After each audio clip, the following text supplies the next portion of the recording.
Okay, I think we're ready. All right. Okay, go for it. So the raise of hands, how many people here know Paul McCartney for his music? Anybody?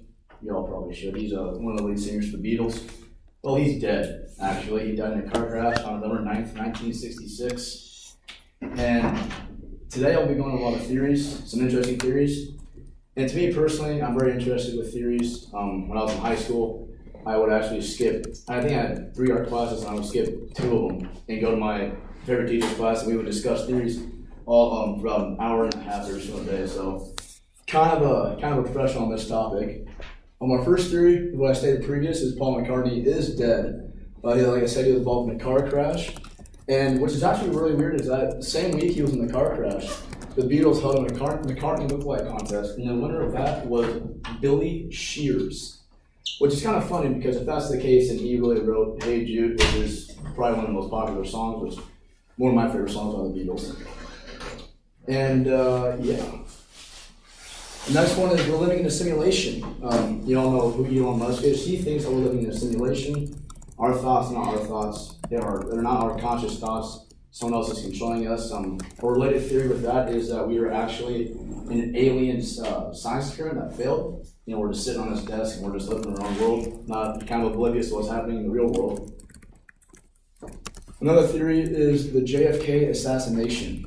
He was assassinated on November 27th, 1963 in Dallas, Texas. The speculation is that there was more than one shooter. You know, the grassy knoll theory, who did it, what reasons, why. Theories that the mafia did it. No one really knows because, unfortunately, the shooter was shot before he could be questioned.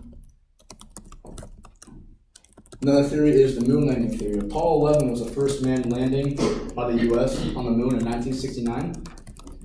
There's very little actual photos of space, which you think if we had the technology to go into space, we'd get more than 3, 4, 5, 10 photos. I think there'd be at least 100 of them.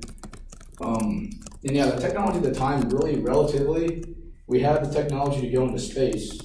But some other technology at the time, like cars and whatnot, gas mileage, everything you could think of was not really the same. Computers, TV, phones.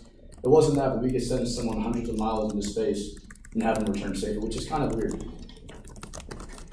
Another theory is related to the space theme is aliens. Many theorists insist that aliens are among us. I am one believer of this. I think the world is way too big for not to be aliens.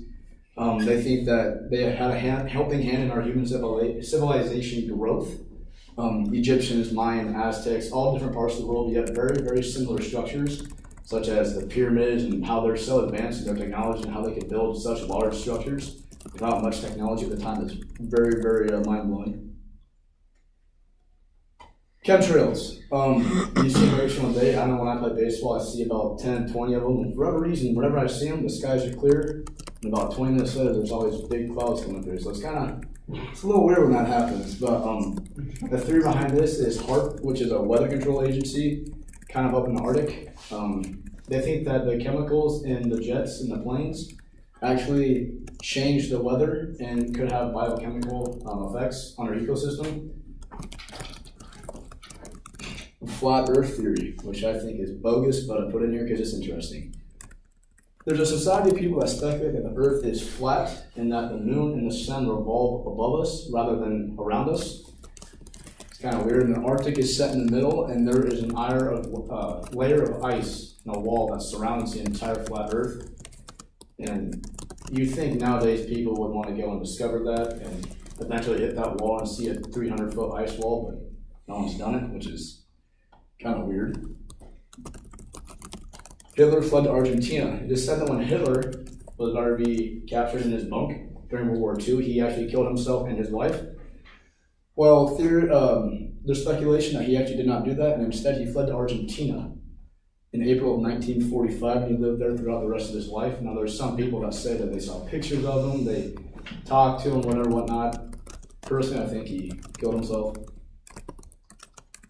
The Georgia Guidestones. This, in my opinion, is one of the most interesting theories or things that have happened ever. So there's these giant pillars that were just dropped down somewhere in Georgia, and it's kind of the new, kind of whole world, new order, Mason, Illuminati sort of thing. It's kind of the new 10 Commandments of the new world, what it's supposed to be, and some of them are Maintain humanity under 500 million in perpetual balance in nature, so basically kill off 5/8, 6/8 of the entire world population. Guide reproduction wisely, improving fitness and diversity. So again, kind of what China was doing at one point in time was limiting birth, having only one child, and the only way to, if they did more, they would kill them. Unite humanity with a living new language, so basically get rid of all language and have one language in the entire world. Rule passion, faith, tradition, and all things with tempered reason, so kind of die down religion, which would in turn eliminate most wars and violence. Protect people and nations with fair laws and just courts.